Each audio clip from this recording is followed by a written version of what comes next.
Comes to mind, particularly this afternoon.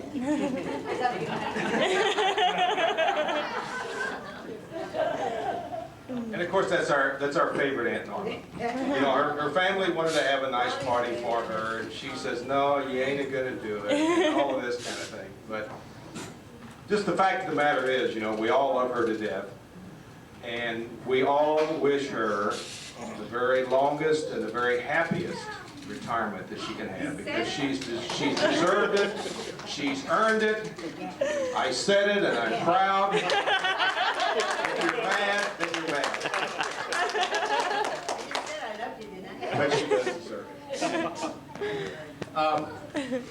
As far as Jean is concerned, you know, while her sisters are doing different things and moving around the country and falling under cars and walking into things, you know, we all know, of course, who we're talking about here. Mom's led a rather calm and somewhat uneventful life. You know, she had a good life and all, but one story that always comes to mind, and you know, 40 years ago it wasn't very funny, but as you look back now in retrospect, it is funny. But, this is back when we lived in Herc Lane. This was a number of years ago. And Ronnie was 4, and I think that I was 8. And we lived up in Herc Lane, down at the end of School Street, and down near the railroad tracks. And on this particular occasion, Ronnie was supposed to be in kindergarten. He was home, and Mom went to the store, and she came back home from the store and asked Grandmother Jessie, who we live with, "Where's Ronnie?" Ronnie was nowhere to be found at this point in time. So obviously the pandemonium started, and the panic set in, and everybody said, "Oh my God, he's been captured by a bum, and he's been taken down the tracks," and all of this kind of thing. So everybody spread out throughout the end of the neighborhood up there, looking around, and I said, "I'm going to go down on the tracks." And Mother says, "You're not going anywhere. You know, she already lost one kid. She's not going to lose another one." So anyway, make a long story short, Ronnie was hiding in the clothes hamper. And he had been hiding in the clothes hamper for about a half an hour, because Mom had gone to the store and come home, and Ronnie was in the clothes hamper with the clothes on top of him, because somebody had looked and didn't see him in there. So anyway, Mom was down the street at my Aunt Doak's house, standing on the sidewalk, and I remember I was standing almost next to her, and Grandmother Jessie hollered, "I found him!" And I looked at Mother, and she looked at me, and her eyes rolled back in her head, and she just passed out and fainted right on the sidewalk. Hit her head on the sidewalk, bloody spot on the back of her head. And when she woke up, my Uncle Winnet was standing there with a pan of water, sprinkling, you know, throwing water in her face and all that kind of thing. So anyway, that was probably one of the more exciting things. That was the beginning of the Jean, Ron, Joe, mother-son relationship, if you know what I'm trying to say. Now, to my knowledge, I don't recall Alex saying he was only 9, but I don't think Doodles even took him out behind the woodshed. You know, he should have. He should have taken him out and just waited the daylights out of it, but he did not. So anyway, again, that was probably one of the very beginnings, too, of the good son, evil son thing that we've gone through all these years. So anyway, like I say, 40-something years ago, it was not at all funny, but when you look back in retrospect now at some of the things that happened that day and the events and things, it was funny. So other than that, Mother's had a rather uneventful life.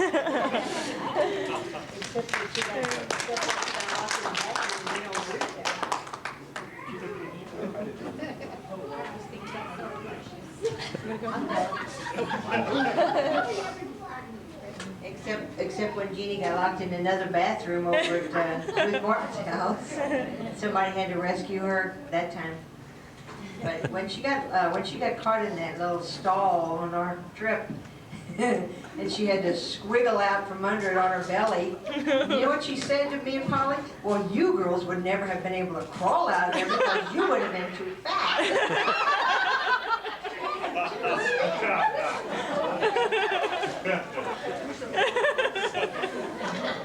I'm getting sick and tired of that damn story about the clothes hampers. When I die, it'll be on my tombstone. It'll be out of my mind. I can tell you about Uncle Jimmy. Uncle Jimmy's been my buddy since I was a little boy. Nobody in his family has loved Uncle Jimmy more than I do. But Mother, if you don't know Mother, Mother was pretty possessive and pretty watchful of Terry and I when we were little. And every once in a while we get to sneak out with Uncle Jim and do something in the woods. And one time we got to go out walking with Uncle Jim, and we ended up on the Buck Knob. And we came back, and Terry got in poison ivy. And Terry had poison ivy to the point where his eyes were swollen shut. And Mom was just livid about it. I mean, she was just all worked up over it. And I used to tell a fib every now and then. I know y'all don't believe that. Okay, well, so I decided to add my 2 cents, and I made up this lie about how Uncle Jim took us into a cave. And we went way back and all this. So she really got upset about that. And that was the last time that I was allowed to go anywhere with Uncle Jim at all. But Uncle Jim is my buddy. And I'll never forget, at one of the parties at Uncle Jim's house, Uncle Jim took a bottle of whiskey and emptied it out, and he put iced tea in there. Yeah. And he was walking around, and he was just staggering and just bouncing off the walls. And I'll always remember more than that, Grandma Pearl was so mad because she thought he was drunk. She's running around and she's screaming. She just got that arm working. And she's so mad she's talking to her breath about what a jerk Uncle Jim. I'll never forget that. Polly got so indignant she got up and left. Polly did? You got so indignant you got up and left. I don't remember that. I probably said your lap. I remember Polly when we had that one party and they were drinking vodka gimlets, and the more they drank, it turned into miglets, and they'd go up and say, give me a vodka miglet. And that became a tradition too. But anyway, nobody's had more fun than we had. I just want to throw in my 2. Oh, one more story. 1968, I joined the Army. I announced I've joined the Army. Uncle Jim gets really mad because I didn't join the Marine Corps. So we're sitting at the kitchen table with Grandma's, and it's like 8 or 9 o'clock at evening, and we start drinking and having a few beers and whatever. And we're talking about the Marines versus the Army and all this. And we drank all night long, and the sun came up, and I get up to go home. And all night long, Uncle Jim's been telling me about how the Marines teach you to be resourceful, they teach you to think on your feet, they teach you to do all these things. Well, when the Marine walked me out to my car, he locked himself out of the house. And a resourceful Marine was found later trying to break in the back door. But anyway, we got a lot more fun to have over the years. We got the next generation. I hope they have as much fun as we did.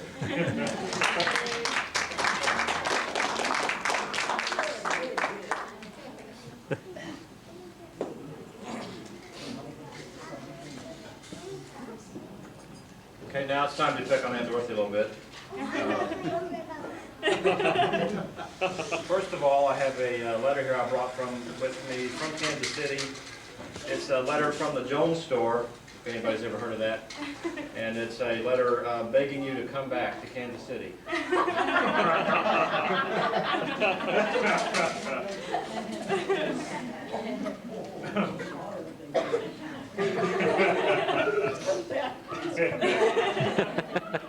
Well, I did spend quite a bit of time. Anybody that wasn't involved in helping Dorothy get ready to move to St. Louis can imagine what an event that was. And rather than try to cover everything, what I did was I came up with a top 10 list, top 10 things we discovered in Dorothy's apartment. Okay, number 10 was a sniper rifle and picture of landlord sitting next to balcony door. Number 9 was every coupon ever printed in the Kansas City newspaper. Number 8 was enough soup starter to feed South Africa. Number 7 was enough money hidden in a Hershey's cocoa can to buy North Africa.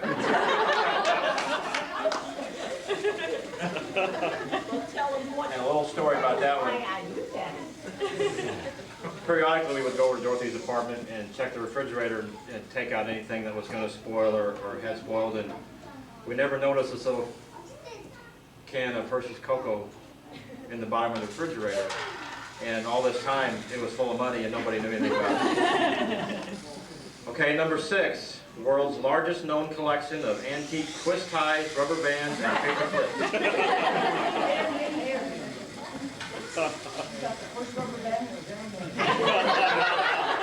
And it wasn't broken either. Okay, number 5 is not one single speck of dirt. Number 4, everything ever sold at the lowest possible price in Kansas City.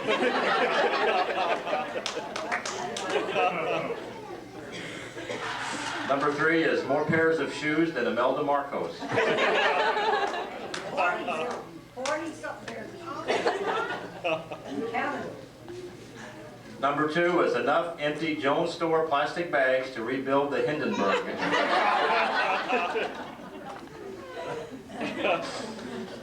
And the number 1 thing we discovered in Dorothy's apartment was documents implicating her as the mafia kingpin of northeastern Kansas City.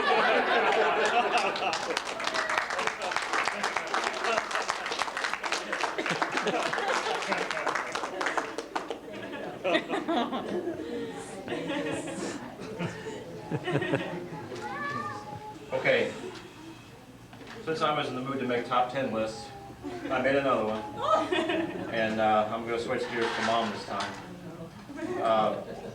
Terry did say the word retire, so we're going to continue on. I made a list of the top 10 signs that Mom was ready to retire. And I think I'll have Ryan help me with this. Can you help me? Okay. You go ahead and start. Number 10. Ordered a video poker machine to be installed on Dad's bass boat.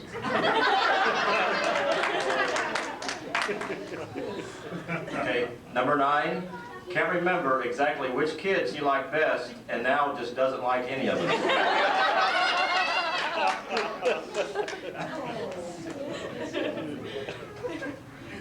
Looks at the floor every time she flushes the toilet to see if any quarters came out.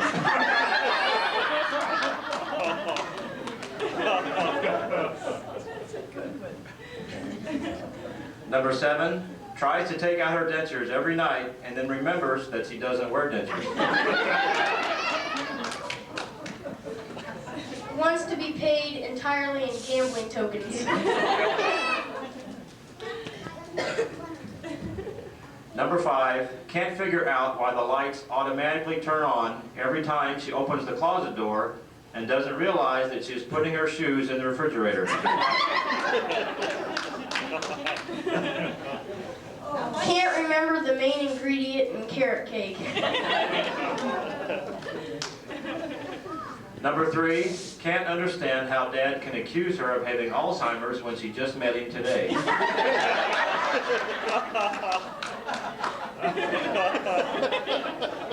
Finds any conversation other than place your bets annoying.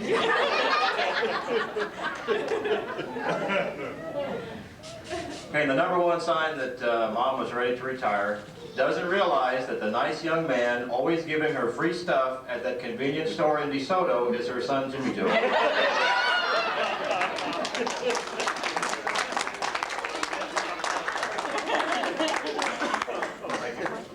I know why I always said they gave me the wrong kid in the hospital.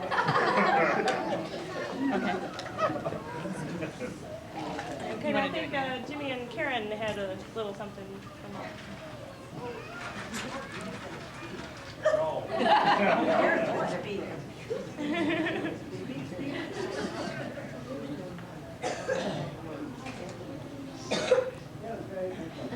We gotta have Norma and Jim up here too. And Jim, good. You gotta be in this, whatever it is. This is my mouthpiece right here. I'll say it, whatever you say. I love microphones. I'm supposed to give her this first. From your children, don't open until we tell you. Oh, okay. Huh? What am I supposed to say? Open it, read it. Oh, read it. Now you're telling me to open it. I hope it's getting For your retirement, how about an all-expense-paid trip to shop and save, to buy some Hawaiian punch? With me. I was gonna say Las Vegas. Okay, open this second, okay. Can you hear me, Dorothy? Can you hear me? For your retirement, how about an all-expense paid trip to Walmart to buy some Hawaiian tropic suntan lotion? Interesting. From Mark. Another one of my kids I don't like. For your retirement, how about an all-expense paid trip to Dairy Queen to get a Hawaiian ice? No, I don't know where this is leading.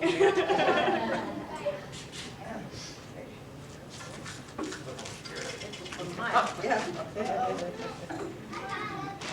For your retirement, we were supposed to talk about retirement.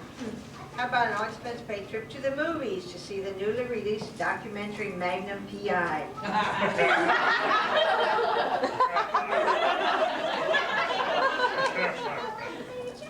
I'll definitely finish it. It's Magnum P.I. Oh, don't read that. Proof that AIDS started in Hawaii.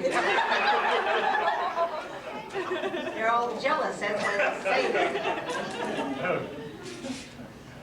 From Jimmy. Whoa, this is gonna be the biggie, he gets big stuff. For your retirement, how about an all-expense paid trip to Hawaii? Wow, no kidding, go check under the cape. There's no cape. It's a joke. You kidding me? You get to go too, or do I get to take some?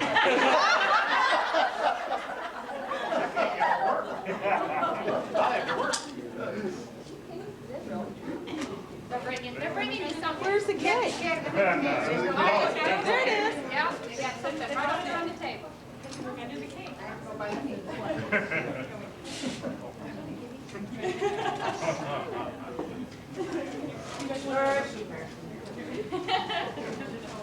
This is really, oh my goodness, look at that.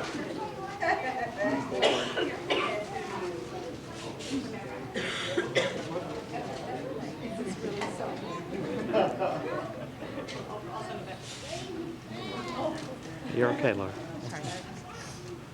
And now, as part of the ceremony, Jimmy and Karen are going to present Mom and Dad with the traditional ways, Hawaiian.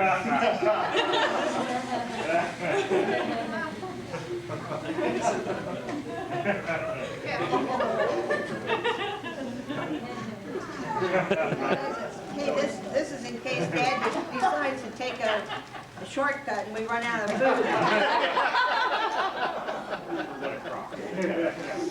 Oh, Kitty, I don't know what to say, Kitty, but I guess I do like you after all. My, for somebody that didn't retire, I did all right. Thank you very much.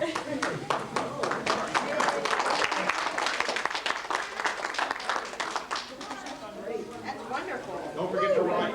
Huh? Don't forget to write. Oh, I don't know. I hope that is a one-way ticket. One way ticket.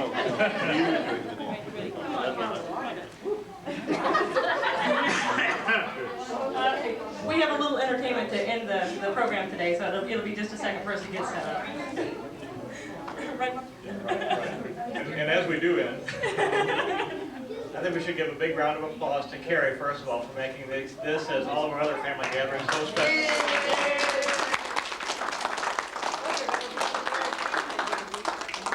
Said they're gonna do some entertainment. And also to Ann, who orchestrated all this and put a lot of work and an awful lot of anxiety on it.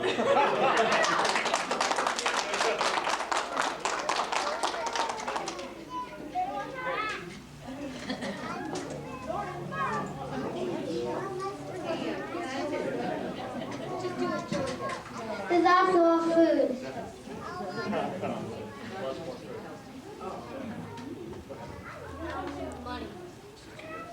Thanks, everybody. But Dorothy, we forgot to tell this Dorothy story on herself. She wants to roast herself a little bit here.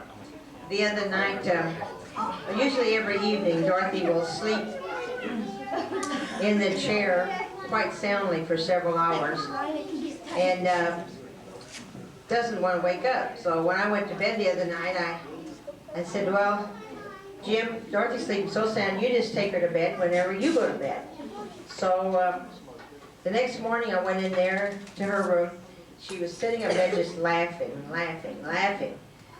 Then she started telling me that when Jim tried to put her to bed, she was apparently so sound asleep, she could remember that he staggered her down the hall and that she just plopped down in the chair next to her bed.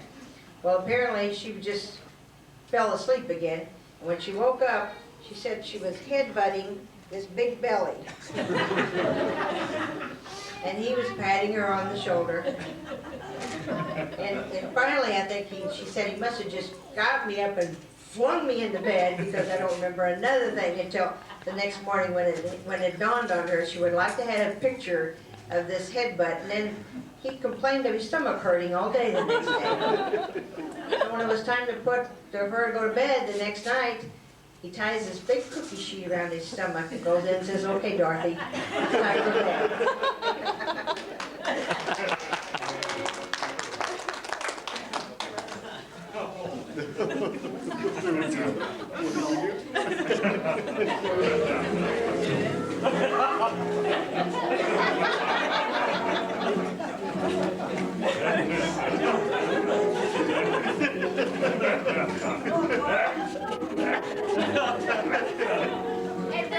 Tell a story. Yeah, tell a story. Yeah, I'm gonna see something like this in a while.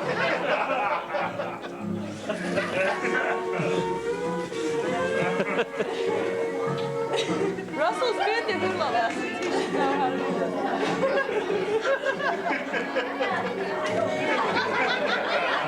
That's the Kansas City hula there. that. Jeff's sitting here.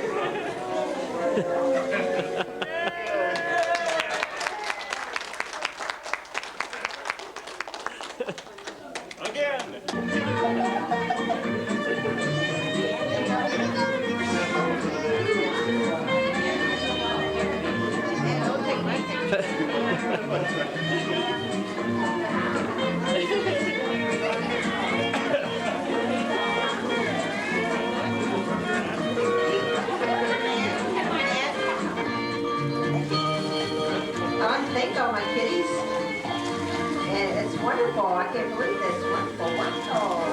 I need a grass skirt. We have another sister, Hazel, that lives in California, of course. We've had some fun times with her. One time being when we went to Niagara Falls, and she was very happily all encased in this raincoat on the Maid of the Mist. Man, I don't know if you can zero in on this picture or not. Can you? Yep. Hazy, do you remember this picture? Remember how much fun you had that day? We also, I wanted to tell you about a trip we made to Las Vegas. One time. Can you hear me okay? I don't need to say you. Turning it on and off. I didn't do it. Now. Now it's on. Anyway, went to Las Vegas and went to the Paul Anka show. And Aunt Polly and me and Linda and Hazel. Paul Anka was coming out into the audience. It was a wonderful show. Heading for our table. Well, Aunt Polly sees him coming. I said, "Oh, Polly, he comes." Jim, she's like this. And Hazel, she pulls her hand up. The Paul Anka comes up to the table, and she just gets right up, and they're dancing, together. He said, "What's your name?" She said, "Hazel." And he says, "Hazel."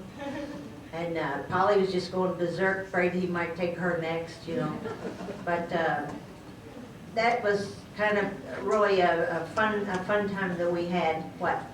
He asked her where she was from. Oh, yeah. Remember. Yeah, that's right. He asked her where she was from, and she couldn't remember. But after, she was so excited and happy about that as we were all coming out, walking down, Hazel was right in front saying, "Here's Hazel, everybody." That's the way Hazel talked, "Stop the train." But, and then we laughed about her on the cruise, because Dorothy said, "Hazel, was always the leader, and we got lost every time everywhere on that boat. We were always lost. We never found our way one time. We're gonna blame that on Hazel. So she's a part of this roast today too. Thank everybody again. I guess I'll have to say that I'm not mad at my kitties. Thank you all so much. And here's some cake.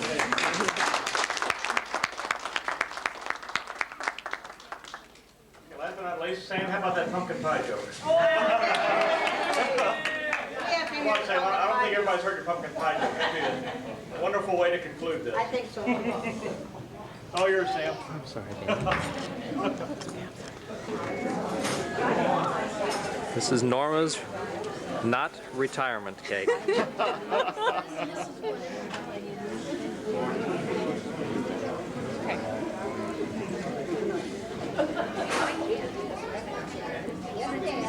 Good grief, that's a knife.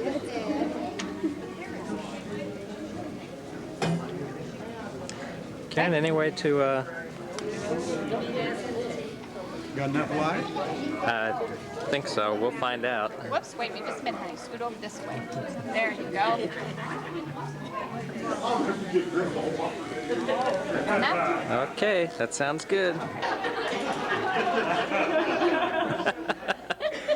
ought to pretty well do it, folks. That's the way she looked coming into town last night. Here's what I need. Looks like Trish got flowers for all the ladies here. Some flowers for Aunt Jeannie and Aunt Ruthie and Mom and Aunt Polly from Trish and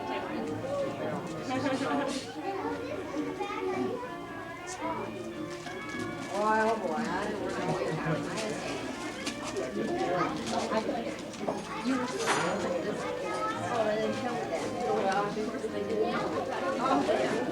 Now this looks like the writing. Well, it is. On that.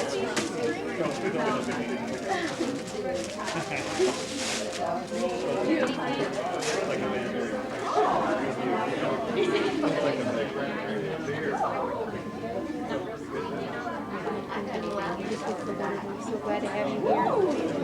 Is anybody listening? Is anybody listening? This was also in that little thing with the hat. Is it pretty up in your check? Just checking. You're supposed to pay attention now. Put on these presents.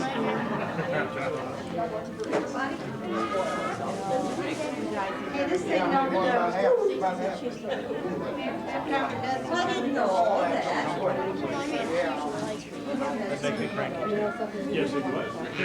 Wow, this is very nice.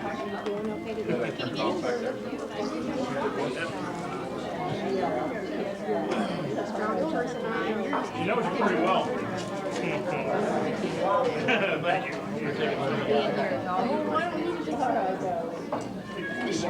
Better yet. From Lawsonville? Practicing holding your breath.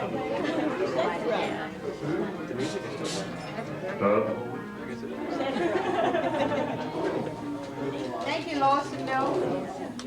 That'll be when I dress up or I go to my Hawaiian thing. Thank you. Very nice. Lois May, you kind of went nuts, didn't you? I don't think so. It's like sugar free.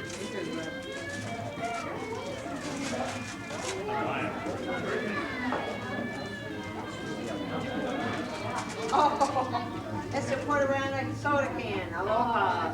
Hawaii. Thank you. Mercy. A Valentine gift.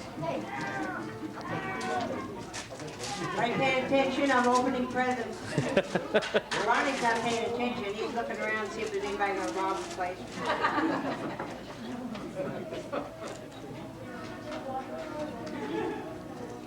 Norman, Jim, here's your own very own homemade kit for Hawaiian music, guaranteed to work. Enjoy, Bill and Lois. If Bill's involved, I don't know. 2 cans of pineapple and what's that? That looks like a Bill Shane special to me. Thank you.